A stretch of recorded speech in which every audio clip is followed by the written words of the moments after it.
तो डोगे गूल के last part में तुम्हारा स्वागत है।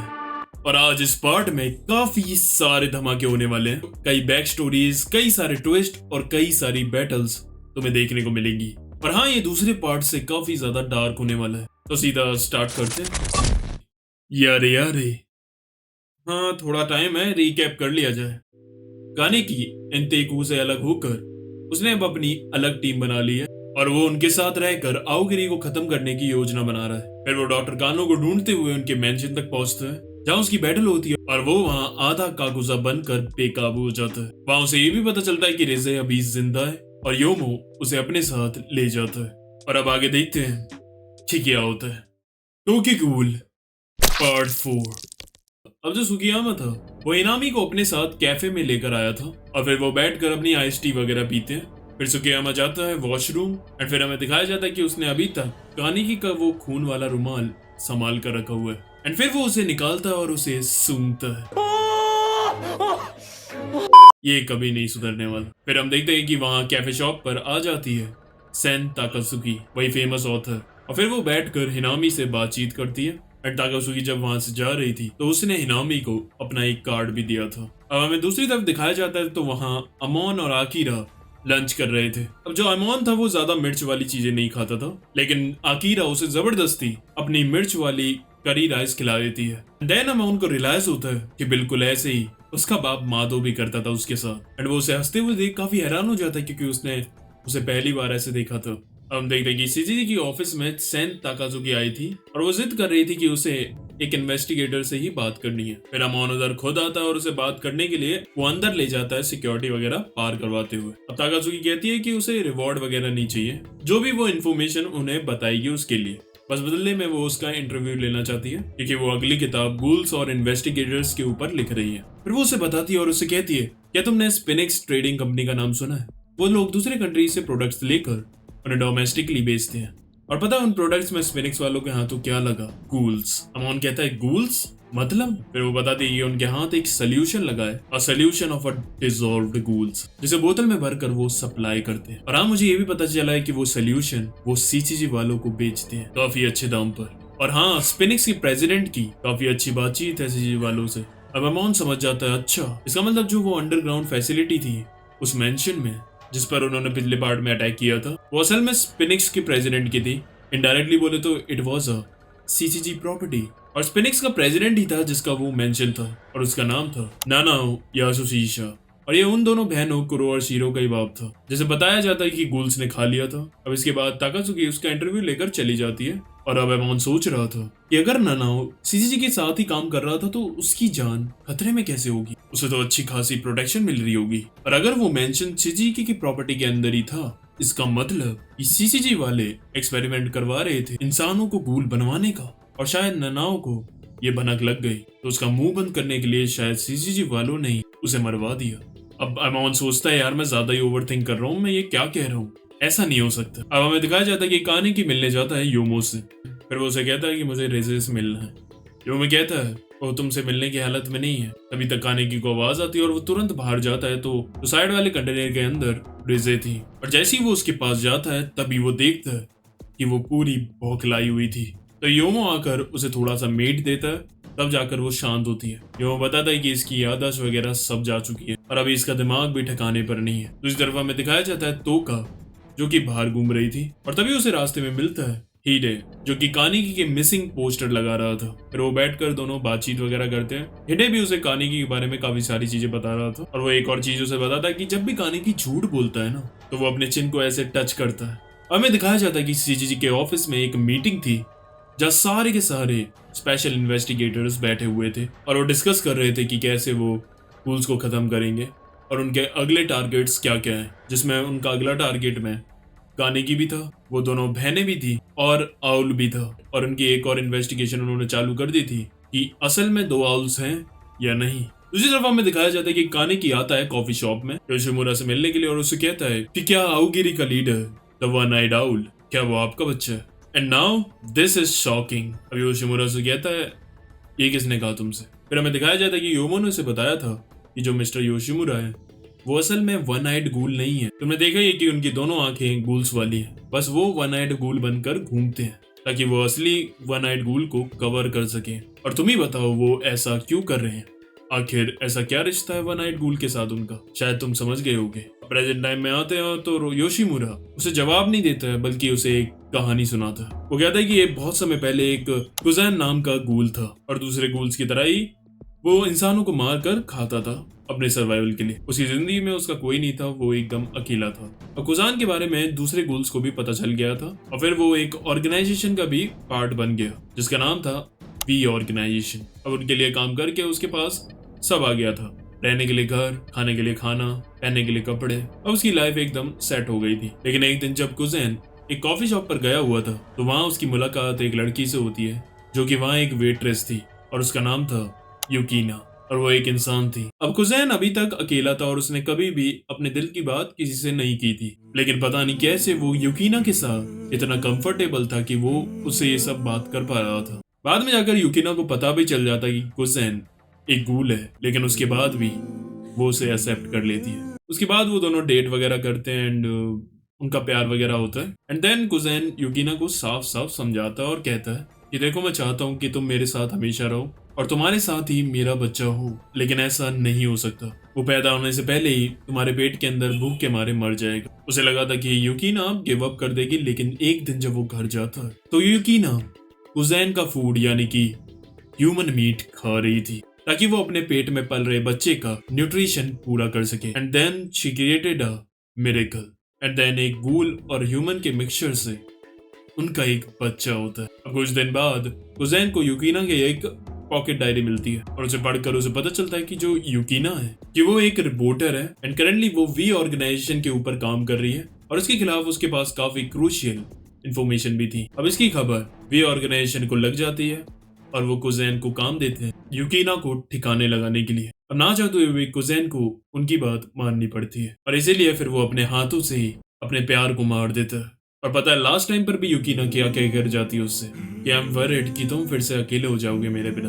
और वी ऑर्गेनाइजेशन के साथ कुजैन का यह आखिरी काम था। अब कुजैन के पास सिर्फ अपना बच्चा बचा हुआ था, जैसे वो अपने से दूर करके एक नोट के साथ कहीं पे छोड़ आता है। वो नहीं चाहता था कि वी ऑर्गेनाइजेशन के लोग इसके बच्चे के पीछे पड़ जाएं। अब कुछ सालों के बाद कुजैन को पता चलता है कि एक वन आइड गूल देखने को मिला है एंड वो समझ गया था कि ये उसी का बच्चा है। एंड अब उसे पता था कि सीजीजी वाले उसके बच्चे के पीछे जाएंगे इसे पकड़ने के लिए, इसलिए फिर कुजैन खुद वन आई गूल बनकर घूमने लगा और उसने इतने सालों से उन सबको गुमराह करके रखा। अब योशिमुरा कहता है कहने कि मैंने तुमसे पहले भी कहा था कि तुम काफी यूनिक हो क्योंकि तुम आधे इंसान और आधे गूल हो और इसलिए तुम इन दोनों वर्ल्ड के बीच में जीते हो। यू हैव अ चॉइस करने की, थिंक एज अ पर्सन और एज अ गूल बोथ। मैं चाहता हूँ कि तुम दूसरे लोगों को बचाओ एंड हाँ, मेरे बच्चे को भी।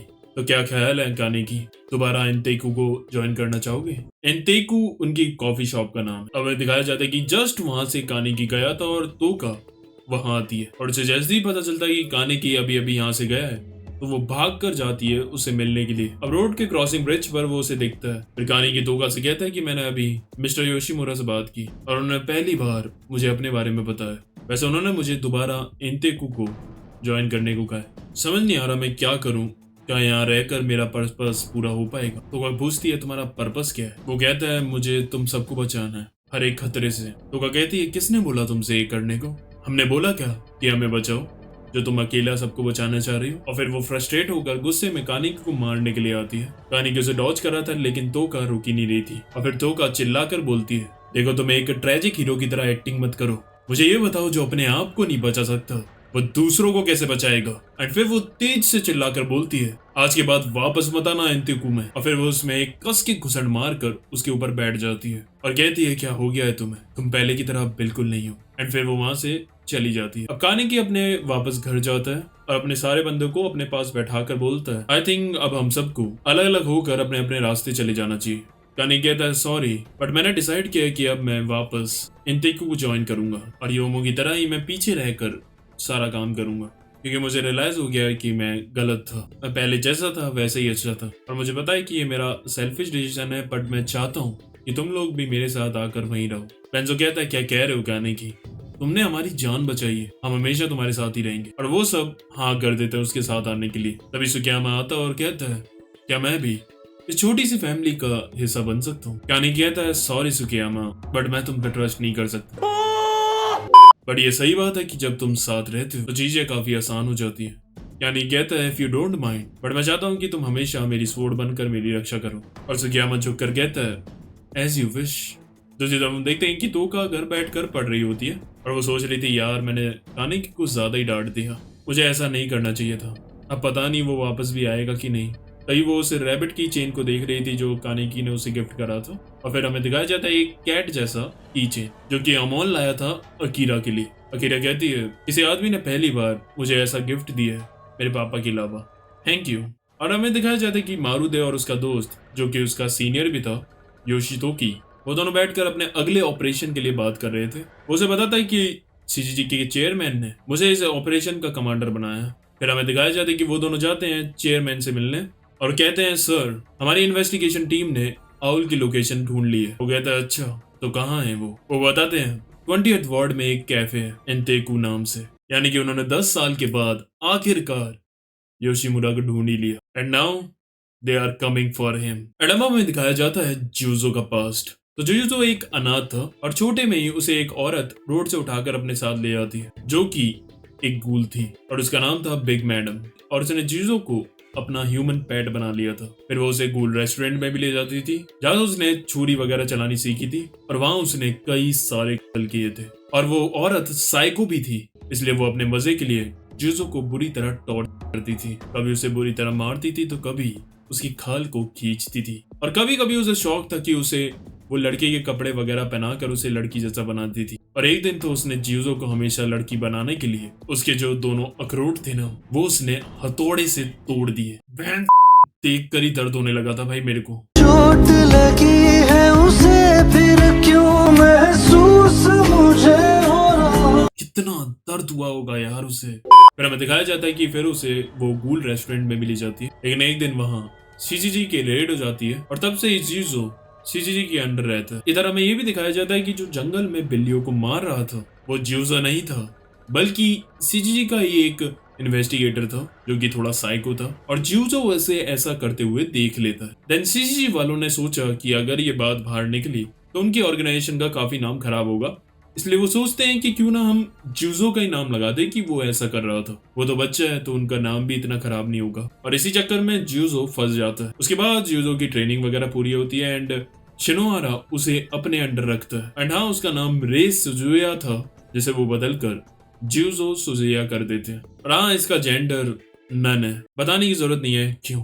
हम प्रेजेंट टाइम में आते हैं जहाँ सीजीजी वाले अपने मिशन पर जाने वाले थे आउल को पकड़ने के लिए और ये काफी खतरनाक मिशन होने वाला था और इसमें उनकी जान भी जा सकती थी। इसलिए सारे सीजीजी के ऑफिसर्स को टेस्टमेंट लिखने के लिए दिया जाता है, यानी कि अगर उन्हें कुछ हो जाए बैटल में तो जो उनके आखिरी वर्ड्स हैं जो कि वो अपनी फैमिली को बताना चाहते हैं वो उसे एक लेटर में लिख दे। It's like a note. अब हमें दिखाया जाता है कि जो ताकीजावा था उसे तो समझ ही नहीं आ रहा था कि वो क्या लिखे, बट देन जैसे तैसे वो लिखता है एंड फिर हमें दिखाया जाता है कि वो मरने से कितना ज्यादा डर रहा था। फिर हमें दूसरे ऑफिसर्स भी दिखाए जाते हैं जो एक दूसरे से पूछ रहे थे कि तुमने टेस्टमेंट में क्या लिखा। तभी एक इन्वेस्टिगेटर हिराको से पूछता है कि इन्वेस्टिगेटर अरीमा क्या लिखते हैं अपने टेस्टमेंट में। वो कहता है वो तो पूरा ब्लैंक ही छोड़ता है। वो कहता है क्या बात है, मतलब उन्हें इतना कॉन्फिडेंस है कि वो मरेंगे ही नहीं इसलिए वो खाली छोड़ देते हैं। वो कहता है ऐसा नहीं है, जब भी वो बैठते हैं लिखने के लिए तो उन्हें समझ ही नहीं आता है कि वो क्या लिखें और इसलिए उनका खाली ही छूट जाता है। अब हमें दिखाया जाता है कि बाहर अकीरा और अमोन जो कि बात कर रहे थे। तभी अकीरा कहती है कि कल हम आउल को कैप्चर करने के लिए जाएंगे। वैसे तो कहा जा रहा है कि 2 आउल्स हैं, लेकिन अगर वो वही आउल हुआ जिसका सामना मेरे फादर ने कुछ सालों पहले किया था तो शायद मैं अपना रिवेंज ले सकूं उससे। फिर वो बताती है कि उसकी माँ और बाप दोनों ही सीजी के लिए इन्वेस्टिगेटर्स थे और एक बार जब उनका सामना आउल से होता है तो आउल एक ही अटैक में उनके कई इन्वेस्टिगेटर्स मार देता है, जिसके बाद मेरे पापा ने सबको पीछे हटने के लिए कह दिया था। लेकिन मेरी माँ जो कि वहाँ सबसे स्किल इन्वेस्टिगेटर थी वो वहीं खड़े रहकर उससे लड़ती है ताकि बाकी के लोग वहाँ से निकल जाएं। और जब वो थोड़ी देर बाद वापस आकर देखते हैं तो मेरी माँ मर चुकी थी। अमोन कहता है इस मिशन पर मैं दूसरे ग्रुप को लीड करूंगा तो मैं तुम्हारे पास नहीं होऊंगा तुम्हें बचाने के लिए, इसलिए कोई बेवकूफी मत करना प्लीज। तभी अकीरा उसकी तरफ देखती है एंड देन उसके पास आकर उसकी टाई को खींच कर बोलती है you are very tall and then फिर वो उसे किस करने के लिए आगे बढ़ती है। लेकिन अमोन एकदम सख्त लौंडा वो बीच में हाथ अड़ा देता है आकिरा कहती है this is so you, very you. हमें दिखाया जाता है कि कानिकी किसी कैफे में बैठा हुआ था और वहाँ कुछ सीजीजी के इन्वेस्टिगेटर्स भी थे और उनकी कुछ बातें सुनकर कानिकी समझ जाता है कि ये एंतेकु पर हमला करने वाले हैं। दूसरी तरफ हमें दिखाया जाता है कि योशिमुरा से मिलने के लिए भी ऑर्गेनाइजेशन के लोग आते हैं जिनके लिए वो पहले काम किया करता था और वो फिर उसे कहते हैं कि तुम हमें उस वन नाइट गूल का पता दे दो। लेकिन योशिमुरा साहब बोलता है मुझे नहीं पता क्या कह रहे हो तुम, मेरा कोई बच्चा नहीं है। अब वो उसे धमकाते भी है लेकिन योशिमुरा फिर भी उन्हें कुछ नहीं बताता। फिर वो जाते हुए कहते हैं ठीक है, अपनी जिंदगी की उल्टी गिनती गिनना चालू कर दो, तुम्हारे पास ज्यादा वक्त नहीं है और तुम कहीं भाग भी नहीं पाओगे। अब वहां से जाते हुए योशिमुरा कहता है मुझे पता है मेरे पास ज्यादा वक्त नहीं है। अब हमें दिखाया जाता है कि कानिकी सीधे जाकर योमो को बताता है कि एंतेकु पर हमला होने वाला है। योमो कहता है मैं जाकर मिस्टर योशिमुरा को बताता हूँ इसके बारे में और तब तक तुम भी कहीं जाकर छुप जाओ। फिर जब योमो जाकर योशिमुरा का ये बात बताता है तो योशिमुरा कहता है योमो टोका निशिया और रिजे को मैं तुम्हारे हवाले छोड़कर जा रहा हूँ, उनका ख्याल रखना। हमें दिखाया जाता है जो एनजी था जो कि अपने आप को डेविल एप भी बुलाता है, वो और इरीमा वो दोनों योशिमुरा को अकेला छोड़कर नहीं जाते और उसके साथ ही रहते हैं। तो योशिमुरा को याद आता है वो वक्त जब वो इन दोनों से पहली बार मिला था और तब से अब में ये कितने बदल गए। अब आता है युद्ध का दिन। हम देखते हैं कि योशितो के अपने सारे सोल्जर्स के साथ तैयार था एंड देन फिर वो बढ़ते हैं। हम देखते हैं कि सारे सीजी के बंदे वहां आते हैं और शॉप को बाहर से हर तरफ से घेर लेते हैं। अब जैसे ही वो आगे बढ़ने वाले थे तभी हम देखते हैं वहां से दो लोग निकलते हैं। एक थी इरीमा जिसने एक ब्लैक डॉग का मास्क पहन रखा था और दूसरा था मंकी मास्क में एनजी। एंड फिर वो दोनों आते ही उन पर हमला करना चालू कर देते हैं। तभी वो कहते हैं रिलैक्स गाइस, ये सिर्फ दो ही हैं। एनजी कहता है यार तुम इंसानों की कितनी डल सेंस है, सही से देखो हम दो नहीं हैं। और तभी हमें दिखाया जाता है कि दूसरी बिल्डिंग्स पर भी उनके कई सारे बंदे थे एंड देन फिर वो भी जब मार कर उनके साथ बैटल ज्वाइन करते हैं एंड अब वॉर चालू होती है। अब योशितो की ऑर्डर देता है फर्स्ट टीम यहीं रहकर लड़ेगी और सेकंड और थर्ड टीम को आगे भेज दो जिन्हें कमांड करेगा मारुते और बाकी की टीम्स इस एरिया को सील करो, कोई गूल यहाँ से बचकर नहीं जाना चाहिए। तभी हम देखते कि वहाँ एंट्री होती है वन नाइट गूल योशिमुरा की एंड वो कहता है हाँ सर्वाइव करने के लिए हम दूसरे लोगों को मार कर खाते हैं लेकिन जिंदगी ने हमें ऐसे ही बनाया, life itself is evil, that's why I am also evil and yes you are also evil, now come kill me or I'll kill you। और फिर वो हमला करना स्टार्ट करते हैं। अब गाने की न्यूज में देखकर हैरान हो जाता है कि एंतेकु वालों ने सीजीजी पर हमला कर दिया है। अब हमें दिखाया जाता है कि जो नए इन्वेस्टिगेटर्स थे वो काफी हैरान हो रहे थे कि मंकी मास्क में कौन सा गूल है। तभी एक उनका सीनियर इन्वेस्टिगेटर उन्हें बताता है कि ये डेविल एप है, इनकी गैंग ने पता नहीं कितने कत्ल किए थे, they were the serious threats, but कुछ समय से ये गायब थे। तभी हम देखते हैं कि डेविल एप से लड़ने के लिए एक खतरनाक इन्वेस्टिगेटर की एंट्री होती है जो उसके कई साथियों को अपनी क्विंकी से उड़ा कर फेंक देता है। दूसरी तरफ हम देखते हैं जो इरीमी थी वो बिल्डिंग से उछल उछल कर अपनी गैंग के साथ जा रही थी। तभी वहां उस पर अटैक होता है एंड वहां आता है एक असिस्टेंट स्पेशल इन्वेस्टिगेटर जू हाचिकावा। दूसरी तरफ हम देखते हैं कि आउल्स उन सारे सोल्जर्स पर काफी भारी पड़ रहा था और तब उन्हें एक्सपीरियंस होता है कि ट्रिपल एस रेड गूल कितना पावरफुल होता है। तभी वहां आता है असिस्टेंट स्पेशल इन्वेस्टिगेटर कोसुके होजी जो कि स्क्वाड 1 का लीडर था एंड उसके साथ आते हैं दो स्पेशल इन्वेस्टिगेटर्स वही जिन्होंने इससे कुछ महीने पहले भी लड़ाई की थी, इवाओ और शिनोवारा, और वो फुल अपना पूरा आर्मर वगैरह पहन कर आए थे। अब दूसरी तरफ हमें दिखाया जाता है कि कानिकी भी तैयार हो जाता है वॉर को ज्वाइन करने के लिए।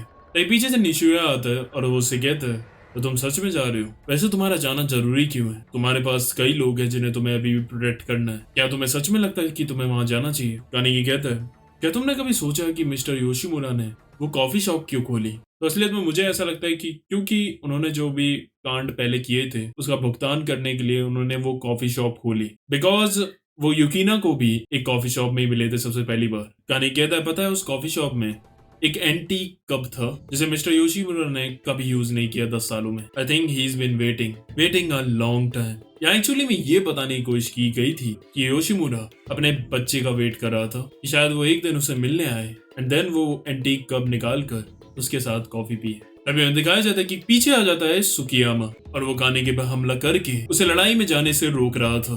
वो कहता है कानिकी तुम पागल हो गए हो, पता है वहां कितने इन्वेस्टिगेटर्स हैं, तुम मारे जाओगे, मैं तुम्हें किसी और को नहीं मारने दे सकता कानिकी, तुम्हें खुद को भी नहीं। लेकिन कानिकी उसे पेल देता है एंड कहता है thank you Sukiyama for stopping me but I am tired of being helpless, अगर मैं अभी नहीं गया तो मुझे काफी पछतावा होगा। हमें दिखाया जाता है कि एक शिजीजी का इन्वेस्टिगेटर उनके ऑफिस में बैठा हुआ था और वो कैमरे से सारे गूल्स की लोकेशन देख देख कर उन्हें बता रहा था। यानी कि भाई कोई भी बचकर निकल नहीं सकता।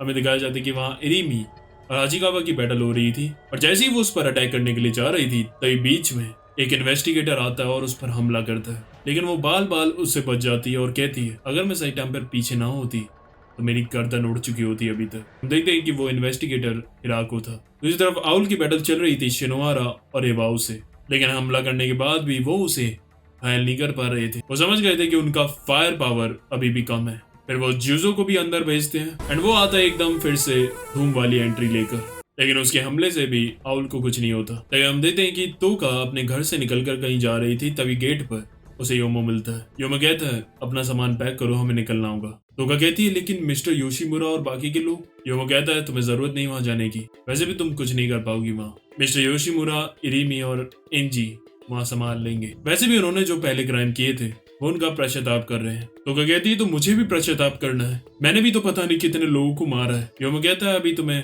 पश्चाताप की जरूरत नहीं बल्कि सही से सोचने की जरूरत है। अगर तुम वहां गई तो तुम्हारा मरना तय है। और फिर वो रोने लगती है। योमो कहता है प्लीज मेरे साथ चलो, ये मिस्टर योशिमुरा का आखिरी ऑर्डर था और मैं इसे पूरा करना चाहता हूँ। मुझे पता है कि तुम कैसा फील कर रही हो but we are meant to live with losses. भाई क्या लाइन मारी है। इस तरफ में दिखाई जाती है इरीमी जो कि हाचिकावा और हिराको से लड़ रही थी एक साथ। हमें वहाँ ये भी बताया जाता है कि जो हिराको है वो चाहे एक सीनियर इन्वेस्टिगेटर है लेकिन स्किल्स में वो असिस्टेंट स्पेशल इन्वेस्टिगेटर से भी ज्यादा तगड़ा है, जो कि वहाँ उसके अटैक से फील भी हो रहा था। फिर हमें दिखाया जाता है कि इरीमी उछल उछल कर एक बालकनी में पहुंचती है जहाँ एक इंसानी बुढ़िया थी, लेकिन हाचिकावा उस बुढ़िया की फिक्र ना करते हुए उस पर अटैक करता है और उसे बचाने के चक्कर में इरीमी घायल हो जाती है। एंड देन फिर अब उस पर कोई रास्ता नहीं था। अब वो अपनी कागुने एक्टिवेट करती है और स्ट्रेट उनसे लड़ने के लिए जाती है। दो चार को तो वो मार भी देती है, लेकिन फिर हाराको दूसरे इन्वेस्टिगेटर के साथ मिलकर उसे काट देता है। अब वो नीचे पड़ी हुई थी और फिर हाचिकावा कहता है इसी वक्त का तो इंतजार कर रहा था मैं 10 साल से, इसने बहुत इंसानों को मारा है। अब हिराको पीछे से कहता है सर क्या हमें इस गूल को पकड़कर अपने साथ ले आना चाहिए क्योंकि इसके पास काफी क्रूशियल इन्फॉर्मेशन होगी, इसे मारकर हमें कुछ फायदा नहीं होने वाला। हाचिकावा कहता है तुम्हें इसके ऊपर काफी तरस आ रहा है क्या? इस दिन का मैं काफी दिनों से इंतजार कर रहा था और मैं उसे गंवाना नहीं चाहता। और फिर वो उसे मारने के लिए आता है। तभी हम देखते कि वहाँ एंट्री होती है कानेकी की एंड वो अपनी कागुने से हमला करके हाचिकावा को दूर फेंक देता है और वो वहीं बेहोश हो जाता है। कानेकी कहता है you are a bad boy. हमें दिखाया जाता है कि एनजी और दूसरे इन्वेस्टिगेटर की फाइट चल रही थी जिसमें एनजी अपने थोड़े गार्ड डाउन कर देता है एंड देन फिर वो फायदा उठाकर अपनी क्विंकी से उसे घायल कर देता है। अब जैसे ही वो उसे खत्म करने के लिए आने ही वाला होता है तभी वहाँ कानेकी आकर उसे बचाकर वहां से निकाल लेता है। हमें प्रेजेंट टाइम में दिखाया जाता है कानेकी इरीमी से कहता है मैंने एनजी को भी बचा लिया है और अब वो सेफ है। अब जब तक मैं इनसे लड़के इन्हें डिस्ट्रैक्ट कर रहा हूँ तुम भी यहाँ से निकल जाओ। इरीमी कहती है तुम ये क्या कर रहे हो कानेकी, हम ये फाइट छोड़कर नहीं जा सकते, इट्स आवर फाइनल फाइट। हमें पता था ऐसा ही कुछ होने वाला है और इसलिए हम प्रिपेयर्ड थे। यानी कहता है मुझे ये सब नहीं पता, मुझे सिर्फ ये पता है कि तुम सब मेरी फैमिली हो और मैं तुम्हें मरने नहीं दे सकता। अब कानेकी हिराको और दूसरे इन्वेस्टिगेटर से अकेले लड़ने के लिए जाता है और वो उन दोनों को अकेले संभाल रहा था एंड बस वो इन्हें डिस्ट्रैक्ट करके वहां से निकल जाता है। हम देखते कि रेजी, इरीमी और जो भी बंदे बचे हुए थे वो कानेकी के साथ एक बिल्डिंग पे खड़े हुए थे। कानेकी कहता है तुम सब जाकर एक सेफ जगह छुप जाओ, अब मैं जा रहा हूँ मिस्टर योशिमुरा को बचाने के लिए। हमें दिखाया जाता है कि वहाँ आउल उन सारे इन्वेस्टिगेटर से अभी तक लड़ रहा था अकेला और तभी हम देखते हैं कि वहाँ एंट्री होती है कानेकी की। सब लोग उसे देखकर हैरान हो जाते हैं, लेकिन मिस्टर योशिमुरा तक पहुंचने के लिए उसे कई सारे इन्वेस्टिगेटर्स का सामना करना था जो उसके रास्ते में खड़े हुए थे और हम देखते हैं जिन्हें लीड भी कर रहा था एमोन। कानेकी कहता है क्या तुम प्लीज मुझे आगे जाने दोगे? एमोन कहता है नॉट अ चांस। और अब इन दोनों की दोबारा बैटल होती है। अब यहाँ से एमोन आता है अपनी क्विंकी लेकर और फिर इन दोनों की भसड़ चालू होती है, लेकिन थोड़ी देर के अंदर ही कानेकी अपनी कागुने से लास्ट टाइम की तरह उसकी ब्लेड को तोड़ देता है। लेकिन तभी वहाँ एक गाड़ी आती है जिसमें शिजीजी का एक प्रोफेसर था जो उनके लिए क्विंकीज बनाता था और वो एमोन के लिए एक नई क्विंकी ला कर देता है जो कि स्पेशल इन्वेस्टिगेटर वाली एक एडवांस्ड क्विंकी थी जिसे बोलते हैं आराथा, और वो पूरे आर्मर की तरह उसकी बॉडी पर चढ़ जाती है। वैसे ध्यान से देखोगे तो ये थोड़ा थोड़ा बजरगर आर्मर जैसे नहीं लग रहा। एंड अब अमोन की ताकत बहुत गुना बढ़ जाती है एंड वो जाकर अब कानेकी पे हमला करता है तो वो दूर जाकर गिरता है और उसके डैमेज से कानेकी काकुजा ऑटोमेटिकली एक्टिवेट हो जाती है। दूसरी तरफ हम देखते हैं कि आउल से फाइट चल रही थी और अब हम देखते हैं कि और भी इन्वेस्टिगेटर्स उन्हें ज्वाइन कर रहे थे। भाई का ऑरा देख रहे हो, मतलब 2 स्पेशल इन्वेस्टिगेटर्स, कुछ असिस्टेंट स्पेशल इन्वेस्टिगेटर्स और बाकी के कुछ इन्वेस्टिगेटर्स सिर्फ एक बंदे से फाइट कर रहे हैं। और सोचो अभी तो उसकी कितनी एज हो रखी है, अपने प्राइम में ही कैसा होगा। हमें दिखाया जाता है कि उछल कर जूजो आता है उस पर हमला करने के लिए, लेकिन आउल भी उसी वक्त उस पर हमला कर देता है। हम देखते हैं कि जूजो का हमला आउल को लग जाता है और वो पीछे जाकर गिरता है। तभी शिनोहारा उसे देखकर घबरा जाता है और उसकी तरफ भागता हुआ जाता है। जूजो कहता है, सर आप क्यों वहां से आ गए, मैं सही तो हूँ। तो शिनोहारा कहता है, कहाँ ठीक हो, तुम्हारा पैर। हम ठीक है, ठीक कहा है, हम देखते कि उसकी एक टांग पूरी कट चुकी थी और फिर शिनोहारा रोने लगता है एंड उसे रोता देख जूजो को भी कुछ फील होने लगता है। दूसरी तरफ हम देखते हैं कि कानेकी और एमोन की बैटल चल रही थी। एमोन याद कर रहा था कि उसने अपनी जिंदगी में किस किस को खोया है, लेकिन अब वो आगे और किसी को नहीं खो सकता है और अब वो पूरी जान से बढ़ता है अपना फाइनल अटैक करने के लिए। और यहाँ से कानेकी भी आ रहा था और हम दोनों का क्लैश होता है जिसमें एमोन का एक हाथ पूरा कट जाता है और उसकी जो आराधा थी वो उसी वक्त डीएक्टिवेट हो जाती है और वो गिर जाता है। अब कानेकी को होश आता है, नहीं नहीं नहीं नहीं, मैंने इसे मार दिया क्या।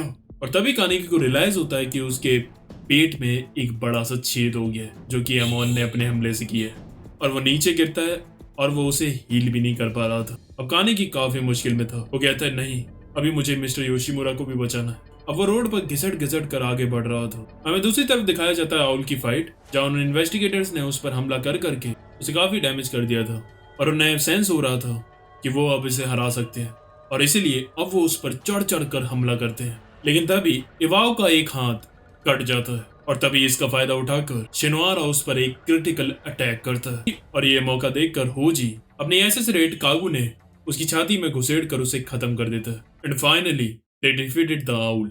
अब सब खुश हो रहे थे, यस दे डिड इट, लेकिन तभी वहां एंट्री होती है असली आउल की और हाँ यही है उसका बच्चा। एंड भाई ये बहुत ही ज्यादा खतरनाक था, बिल्कुल एक 10 टेल जैसा लग रहा था इसका ट्रांसफॉर्मेशन। तो वो एकदम से उन पर हमला करता है जिसमें इवाओ तो बिल्डिंग से ही नीचे गिर जाता है एंड देन फिर वो उस शिनोहारा पर अटैक करता है जिससे वो बेहोश ही हो जाता है। लेकिन फिर वहां एक और इन्वेस्टिगेटर आता है जो होजी का कागुने लेकर उसे लड़कर थोड़ा उसे रोकने की कोशिश करता है। दूसरी तरफ हम देखते हैं कि आकिरा और ताकीजावा को पता चलता है कि एमोन घायल पड़ा हुआ है, इसलिए फिर ताकीजावा एमोन की तरफ भागता हुआ जाता है। हम देखते हैं कि जो कानेकी था वो इन्वेस्टिगेटर से बचने के लिए वो गटर के अंदर से आगे बढ़ रहा था एंड तभी उसका माइंड फक्ड अप होने लगता है और उसे यामोरी और रिजे की बातें सुनाई देने लगती है। तभी हम देखते हैं कि वहां उसका दोस्त हिडे आता है एंड इस वक्त कानेकी पूरा बेकाबू था। उसके पास आकर कहता है, मुझे शुरू से पता था कानेकी कि तुम एक गूल बन चुके हो, वैसे मैं तुम्हारी मदद करने के लिए आया हूँ। अब कानेकी के दिमाग इस वक्त संतुलन में ही नहीं था, उसे समझ ही नहीं आ रहा था कि ये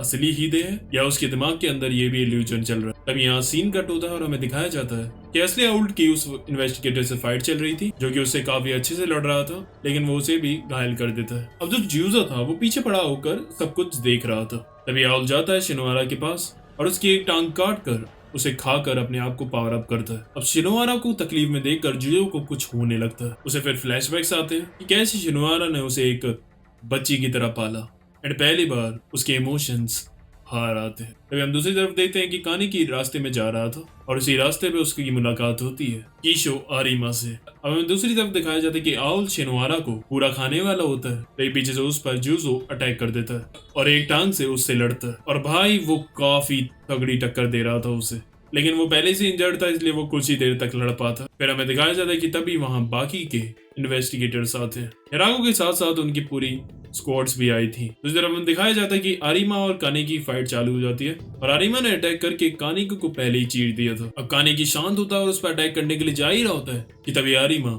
अपनी कागू ने उसके सर के पीछे से उसके आंख के आर पार कर देता है and that was painful. And then फिर से कानेकी पूरा बेकाबू होने लगता है। अब उसके 8 टेंटिकल्स निकल आते हैं और पहले उसकी कागुने को निकाल कर बाहर फेंकते हैं एंड देन फिर वो अपने टेंटिकल्स को और बड़ा कर उस पर एक बिजार अटैक करता है। एंड भाई आई डोंट नो कैसे बट आरिमा सारे अटैक्स डॉज कर देता है। भाई पता है वो कितने तेज थे एंड उसने सारे डॉज कर दिए, मतलब ये इंसान है कि भगवान। और फिर आरिमा निकालता है अपनी वही बिजली वाली ट्विंकी और उस पर अटैक करना चालू कर देता है। कानेकी बुरी तरह घायल हो चुका था लेकिन उसके बाद भी जैसे तैसे वो उसके अटैक्स को डॉज कर रहा था। अब कानेकी सोच रहा था कि यार ये पावरफुल तो है काफी, लेकिन है तो एक इंसान ही, बस एक अटैक अगर मेरा लग जाए इससे तो ये खत्म है। और फिर कानी की अपनी पूरी जान लगाकर उसके डिफेंसिव सिस्टम को तोड़ते हुए उस पर अटैक करता है। आरिमा कहता है नॉट बैड कानी की। एंड देन हम देखते हैं कि आरिमा उसे चीट देता है। एंड फिर वो कानी के पास आता है एंड उसके सर में अपनी क्विंक की घुसेड़ देता है और कहता है मुझे लगा नहीं था कि तुम मेरे कागुने का डिफेंसिव बैरियर तोड़ पाओगे। You are powerful. एंड फिर यहीं से हमें दिखाया जाता है कि कानी के अपने थॉट्स में चला जाता है और अपनी माँ से मिलता है। फिर वो उधर समझाता है अपनी माँ को कि वो इतना ज्यादा काम ना करे, उनकी हेल्थ के लिए सब कुछ सही नहीं है। लेकिन उसकी माँ मानती नहीं है। अब कानी की सोचता है कि मेरी माँ सबको खुश रखने की कोशिश कर रही थी, वो सबकी प्रॉब्लम अपने आप अकेले सॉल्व करना चाह रही थी और इसीलिए एक दिन वो इस सब बर्डन में दबकर मर गई। और अगर ऐसा सोचे तो मैं भी तो वही कर रहा हूँ, मैं भी सबको अकेला बचाने की कोशिश कर रहा हूँ। हम देखते हैं कि कानी के बेहोश होने वाला होता है और तभी उसे याद आता था कि रिजे के ऊपर जब वो स्टील फ्रेम्स गिरे थे तो ऊपर कोई खड़ा था जिसने वो गिराए थे और उसने एक क्लाउन मास्क पहन रखा था। और याद हो तो ये बंदा हमें एक और बार पहले भी दिखा रखा है, फर्स्ट पार्ट में सुकियामा के गूल रेस्टोरेंट में। एंड देन फिर कानी की अरेमा के सामने बेहोश हो जाता है। अब दूसरी तरफ हमें दिखाया जाता है ताकीजावा जो पहुंचता है अमोन की मदद करने के लिए और वहां अमोन का हाथ कटे हुए देख वो रोने लगता है।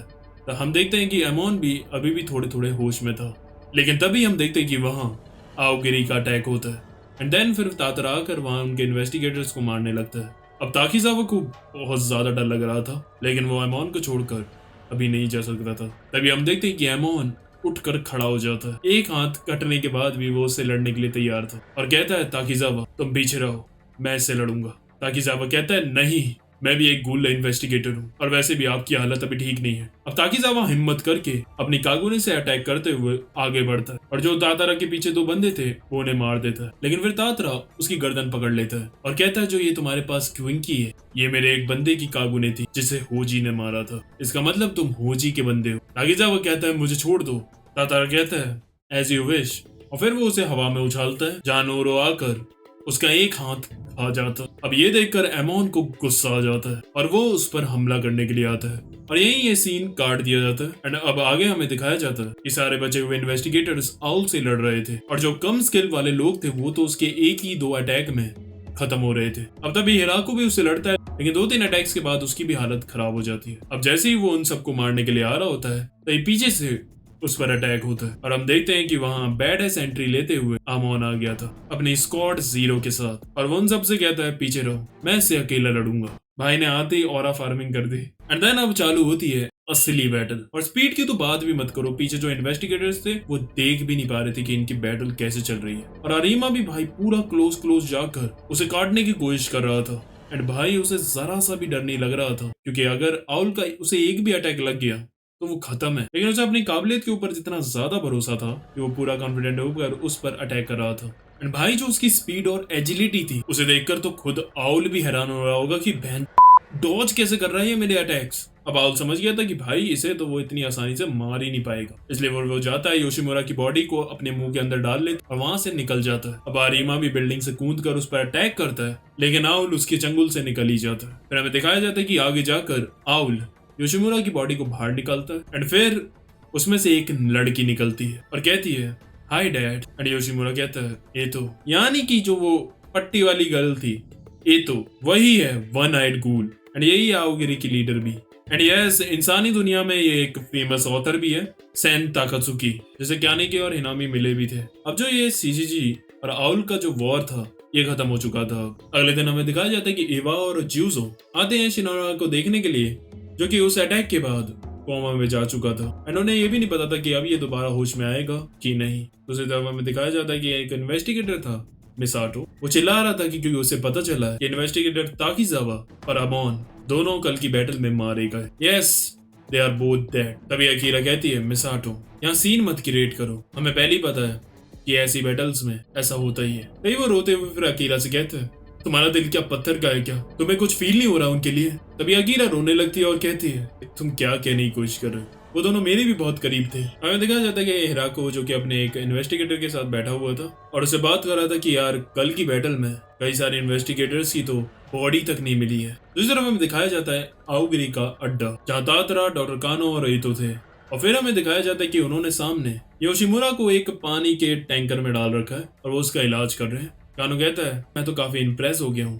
कानिकी के इम्प्रूवमेंट को देखकर, वो तो सिर्फ हमारा एक सब्जेक्ट टेस्ट था, लेकिन जो ऊंचाइयों को वो छू रहा है, दैट इज माइंड ब्लोइंग। फिर हम दिखाया जाता है नाकी और उसके दोनों बंदे जो कि पार्क में सीसो पर बैठे हुए थे। एंड वहीं हमें सांची भी घूमता हुआ दिखाया जाता है। फिर हमें दिखाया जाता है आयातो जो कि सो रहा था और उसके हाथ में ब्लैक रैबिट का मास्क था। इसका मतलब यही था वो रैबिट मास्क जो इन्वेस्टिगेटर्स को मार रहा था। एंड देन फिर हमें दिखाई जाती है शिनोवारा की वाइफ जो कि जुजो से मिलने के लिए आती है। जुजो उससे कहता है मुझे माफ कर दीजिए, अगर मैं थोड़ा और ताकतवर होता तो शायद आज शिनोवारा सर की ये हालत नहीं होती। वो कहती है इट्स ओके, मैं एक इन्वेस्टिगेटर की वाइफ हूँ, मैं हमेशा से इस सिचुएशन के लिए रेडी थी। वैसे तुम्हें पता है ना कि वो तुम्हें अपने बच्चे की तरह ही मानते थे जुजो। एंड देन फिर हमें दिखाया जाता है जुजो जाता है शिनोवारा के रूम में और उसे कहता है सर अब मैं और भी ज्यादा मेहनत करूंगा। दूसरी तरफ हमें दिखाया जाता है आरिमा और योशितोकी जो कि चेयरमैन के सामने मिलने के लिए आए थे और वो उनसे माफी मांगते हैं कि इस बैटल में उन्होंने आउल को तो जैसे तैसे हरा दिया, लेकिन बाद में वो उनके हाथों से निकल गया और उनके इतने सारे साथी भी मारे गए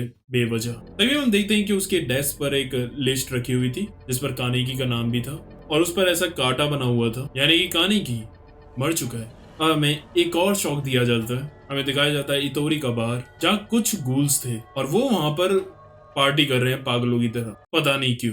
वहां ऊटा भी था जो कि एक इंसान की आंख खा रहा था और उसमें से एक लड़की भी थी जो एंतेकू में ही काम करती थी। यार सुना तुमने, कानिकी ने कल की बैटल में काफी कुछ सफर किया। जब भी उसे तकलीफ होती है या फिर वो सफर करता है ना तो मुझे बहुत अच्छा लगता है। एंड अब तुम्हें समझ नहीं आ रहा होगा कि ये हो क्या रहा है, तो अब मैं तुम्हें सिंपली बताता हूँ कि यहाँ पर ये जो सब है ना ये थोड़े एकदम साइको से गूल्स हैं और ये एक ऑर्गेनाइजेशन का पार्ट है जिसका नाम है क्लाउन्स और उन सबका सिर्फ एक ही फंडा है, मौज करो। दूसरा से उन्हें घंटा कुछ मतलब नहीं है, मरे जिए कुछ भी हो, और इनका कोई स्पेसिफिक गोल भी नहीं है।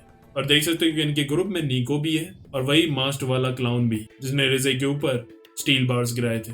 तो इसका मतलब तुम समझ गए होगे कि इतोरी और ऊटा भी काफी हरामी है। अब दूसरी तरफ हमें दिखाया जाता है कि एंतेकू जो शॉप थी उनकी वो पूरी तरह टूट चुकी थी। एंड बाहर योमो और तोका उसे टूटते हुए देख रहे थे। तोका कहती है मुझे यकीन है कि कानिकी वापस जरूर आएगा। दूसरी तरफ हमें दिखाया जाता है कि अकीरा अमोन की कब्र के सामने खड़ी हुई थी एंड उसके लिए वो फ्लावर्स भी लाई थी। एंड हाँ, इस बैटल के बाद उसका प्रमोशन भी हो गया था। Now she is a level 1 investigator. तभी हमें दिखाया जाता है कि वहाँ एक बंदा आता है और उसे कहता है मैम आज से मैं आपका नया पार्टनर हूँ, I am level 3 investigator Sasaki Hishe. And तुम देखोगे तो इसकी शक्ल कानिकी की तरह ही है और इसके बाल भी व्हाइट हैं, बस इसके जो बीच में थोड़े बाल है ना वो ब्लैक भी हैं। तो अब मैं तुम्हें बताना चाहूंगा कि ये कानिकी है भी और नहीं भी, और तुम सरप्राइज भी होगे कि ये बंदा इन्वेस्टिगेटर कैसे बन गया।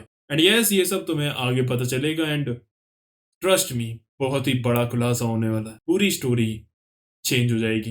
एंड यस, इसी क्लिफ हैंगर के साथ ये मांगा खत्म होती है। सो जी हाँ, टोक्यो गूल की मांगा इसी के साथ फिनिश हो जाती है। We covered all the 143 chapters and अब यहाँ से इसका प्रीक्वल कंटिन्यू होगा, टोक्यो गूल री। एंड ऐसा नहीं है कि उसमें कुछ अलग है, इसी की कहानी आगे कंटिन्यू होगी, ये मैं तुम्हें पहले ही बता चुका हूँ। बस हल्का सा 1-2 साल का टाइम स्किप है, बाकी सब यही कैरेक्टर्स होंगे अपने एंड यहीं से स्टोरी कंटिन्यू होगी आगे। एंड यस, एक और बात, जिन्होंने भी ये दोनों मांगा पढ़ी है उनका ये कहना है कि टोक्यो गूल री की मांगा टोक्यो गूल से भी ज्यादा तगड़ी है। सो या मैं बहुत एक्साइटेड हूँ। और हाँ, थोड़ा सा ना प्लान में चेंज है, क्या है कि मैं अगले हफ्ते थोड़ा बिजी होने वाला हूँ, तो हम टोक्यो गूल री को चालू इस आने वाले सैटरडे को नहीं करेंगे बल्कि इसके अगले वाले सैटरडे को करेंगे, यानी कि अब री की वीडियो आएगी 2 अगस्त को। तो यस, मुझे पता है मैं ज्यादा वेट करा रहा हूँ, बट थोड़ा सा वेट कर लो, फल बहुत मीठा मिलेगा तुम्हें। सो तब तक तुम्हारे पास वक्त भी है, टोक्यो गूल के सारे पार्ट्स को दोबारा देखो, अच्छे से समझो और अपने अंदर बसा लो, क्योंकि री में उसकी काफी जरूरत पड़ने वाली है। एंड थैंक यू बिकॉज अभी तक तुमने तीनों पार्ट में मुझे एकदम अच्छा सपोर्ट दिखाया है एंड आशा है कि इस पार्ट में भी वैसा ही प्यार दिखाओगे। एंड यस, री के लिए भी थोड़ा प्यार बचा कर रखना। वीडियो अच्छी लगी हो तो तुम्हें पता है क्या करना है, शेयर करो as much as you can and वो सब्सक्राइब वाला बटन दबाओ यार। तुम्हें अच्छा लग रहा है कि ये चैनल 60,000 पर अटका हुआ है। आज के लिए बस करते हैं, आरिगातो।